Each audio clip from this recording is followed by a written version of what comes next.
السلام علیکم ورحمۃ اللہ وبرکاتہ۔ آج کے لیسن کا ہم آغاز کرتے ہیں سورہ بلد آیت نمبر 11 کے ساتھ۔ اعوذ باللہ من الشیطان الرجیم، بسم اللہ الرحمن الرحیم۔ فلقتحم، پس نہ داخل ہوا وہ، العقبہ، گھاٹی میں۔ وما، اور کس نے، ادراک، بتایا تجھے، مل عقبہ، کیا ہے وہ گھاٹی۔ فک رقبہ، چھڑانا گردن کا، او اطعام، یا کھانا کھلانا، فی یوم، دن، ذی مسغبہ، بھوک والے میں، یتیمن، یتیم کو، ذا مقربہ، جو قرابت والا ہو، او مسکینن، یا محتاج کو، ذا متربہ، جو خاک میں مل رہا ہو۔ ترجمہ، پھر بغیر سوچے سمجھے کیوں نہ گھاٹی میں کود پڑا، اور تجھے کیا معلوم کہ وہ گھاٹی کیا ہے، کسی بندے کی گردن چھڑانا، یا بھوک کے دن میں کھانا دینا رشتہ دار یتیم کو، یا خاک نشین مسکین کو۔ فلقتحم العقبہ، پھر بغیر سوچے سمجھے کیوں نہ گھاٹی میں کود پڑا، یعنی جب اللہ تعالیٰ نے نعمتیں دی، نعمتوں اور بے شمار نعمتیں دیں، تو اس پر لازم تھا کہ وہ ان نعمتوں کا شکر ادا کرے، لیکن اس نے نیک اعمال کر کے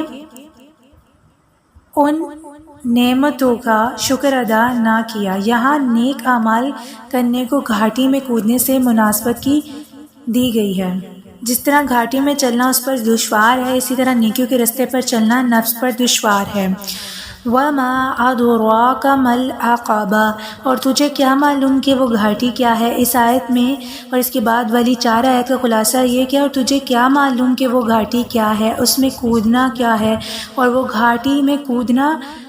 یہ ہے، یعنی کہ پہلا اس نے بتایا کہ کسی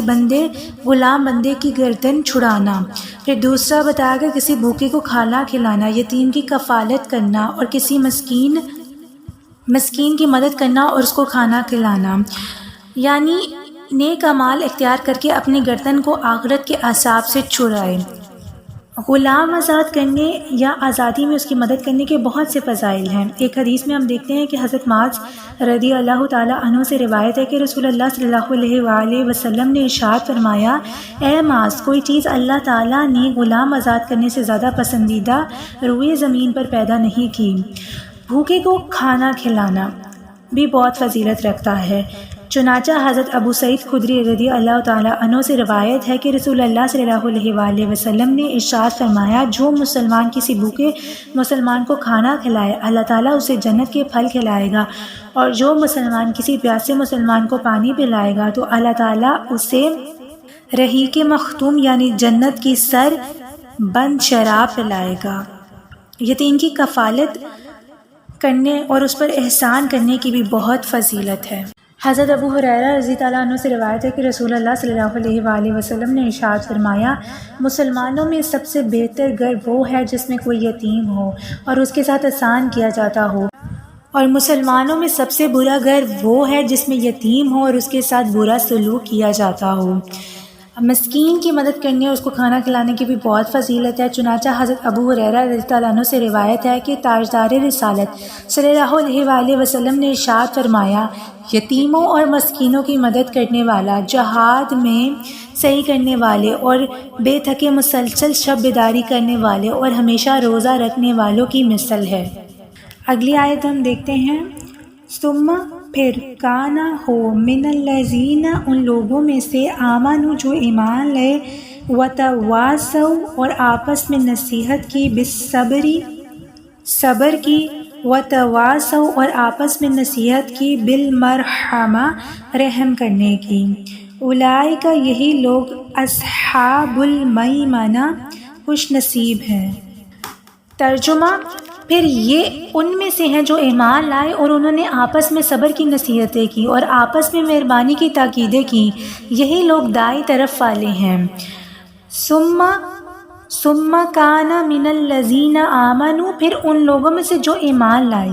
یعنی یہ تمام عمل اس وقت مقبول ہیں اور اسی صورت یہ اعمال کرنے والے کے بارے میں کہا جائے گا کہ وہ گھاٹی میں کودا کہ جب یہ اعمال کرنے والا ان لوگوں میں سے ہے جو ایمان لائے اور انہوں نے آپس میں گناہوں سے باز رہنے اور عبادت کرنے اور ان کی مشقتوں کو برداشت کرنے پر صبر کی نصیحتیں کی، جن میں مومن مبتلا ہوں، اور انہوں نے آپس میں مہربانی کی تاکیدیں کی، مومنین کو ایک دوسرے کے ساتھ شفقت اور محبت کا برتاؤ اپنایا، اور اگر وہ ایماندار نہیں ہے تو اس کے لیے کچھ نہیں بلکہ یہ سب کچھ عمل بیکار ہے۔ جتنی مرضی کھانے کھلا لیں، جتنی مرضی آپ خدمتیں کر لیں، اگر آپ ایمان والے نہیں ہیں تو وہ سب کچھ بیکار ہے۔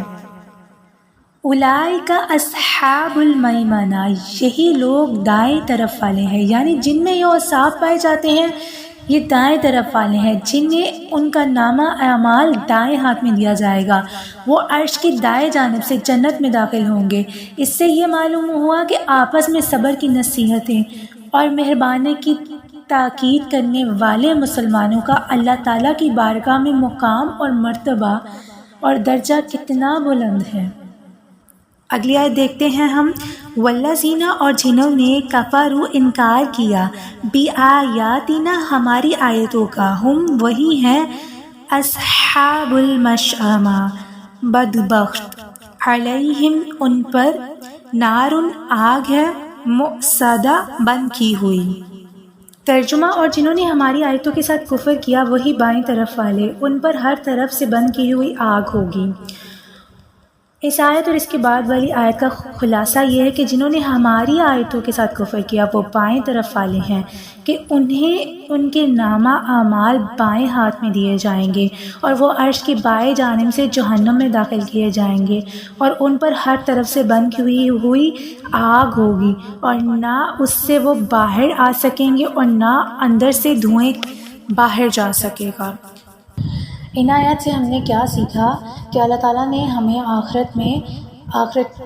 کی سختیوں سے اپنی جان چھڑوانے کے لیے یہاں پہ 4 راستے بتائے کہ غلاموں کو آزاد کیا جائے، بھوکوں کو کھانا کھلایا جائے، یتیموں کی کفالت کی جائے اور مسکینوں کی مدد کی جائے، یہ 4 کام کیے جائیں۔ اور پھر بتایا گیا کہ ان لوگوں کی تعریف کی گئی جو ایمان والے ہیں، جن کے دل میں ایمان ہوگا، جب وہ یہ کام کر رہے ہوں گے ایمان والا ہونا ضروری ہے، اور جو صبر کی نصیحتیں کرتے ہیں اور رحم دلی دکھاتے ہیں انہیں دائیں ہاتھ والا کہا گیا، اور ان کے لیے نعمتوں والی جنت ہے۔ پھر جو لوگ کفر کرتے ہیں اور اللہ کی نشانیوں کو جھٹلاتے ہیں وہ بائیں ہاتھ والے ہیں اور ان کو آگ کے اندر بند کیا جائے گا۔ اگر ہم چاہتے ہیں کہ آخرت کے سخت ترین عذاب سے بچیں تو ہمیں چاہیے کہ نیکیوں میں اضافہ کریں، اور یہاں 4 راستے بتا دیے کہ غلاموں کو آزاد کرو، اب تو غلام نہیں ہوتے لیکن باقی مسکینوں کی مدد کی جائے، اس کے علاوہ آپ یتیموں کی کفالت کریں، اگر کوئی یتیم آپ کے گھر ہے اس کے ساتھ اچھا سلوک کریں، مسکینوں کی مدد کریں، کھانا کھلائیں لوگوں کو، جتنی نیکیاں ہو سکتی ہیں آپ وہ کریں۔ اور اس کے علاوہ یہاں بتایا گیا کہ یہ سب کچھ تبھی قبول ہوگا جب آپ کے دل میں ایمان ہوگا، اور ایک دوسرے کو صبر کی نصیحتیں کرنا، دوسرے کے دل کا حال سننا، یہاں پر ان کا بھی مرتبہ بتا دیا گیا کہ وہ دائیں ہاتھ والے ہوں گے، تو ہمیں چاہیے کہ ہم دوسروں کے صبر کی تاکید کریں، انہیں نصیحت کریں۔ آخرت کی کامیابی ان لوگوں کے لیے ہوگی جو نیک عمل کریں گے۔ سورۃ البلد ہمیں یہ سکھاتی ہے کہ زندگی اصل محنت اور امتحان کا نام ہے، صرف مال اور قدرت پر فخر کرنا بیکار ہے۔ اللہ نے انسان کو نعمتوں کے ساتھ صحیح اور غلط کا رستہ سمجھایا ہے۔ اصل نیک عمل یہ ہے کہ انسان انسانیت کی خدمت کرے، محتاجوں کی مدد کرے، ایمان اور صبر کے ساتھ زندگی گزارے۔ آخرت کی کامیابی صرف انہی لوگوں کو ملے گی جو نیک عمل کریں گے، رحم دکھانے والے ہوں گے، جبکہ اللہ کی آیتیں جھٹلانے والے آخرت میں سخت عذاب میں گرفتار ہوں گے۔ اللہ رب العزت سے دعا ہے کہ ہم نے جو کچھ بھی پڑھا ہمیں عمل کی توفیق عطا فرمائے، ہمارے دلوں کو مسکینوں کے لیے، غریبوں کے لیے نرم کر دیں کہ ہم ان کو کھانا کھلائیں، ہم ان کی خدمت کریں اور اپنی زندگیوں کو بدلیں۔ اللہ رب العزت سے دعا ہے کہ اس قرآن کی برکتیں ہمارے گھروں پہ نازل کریں، ہمارے دلوں میں جو غم ہے اس غم کو دور کر دیں، اس قرآن کو ہمارے دل کی بہار بنا دیں، ہماری آنکھوں کی ٹھنڈک بنا دیں، اس قرآن کے ذریعے ہماری تمام تر مشکلات کو دور فرما دے، میرا اور تمام سننے والی لڑکیوں کا نصیب بلند فرما دے، ہمارے مال اور رزق میں برکت فرما دے۔ جو کچھ بھی پڑھا ہمیں عمل کی توفیق عطا فرما دے۔ سبحانک اللہم و بحمدک، اشہد ان لا الہ الا انت، استغفرک و اتوب الیک۔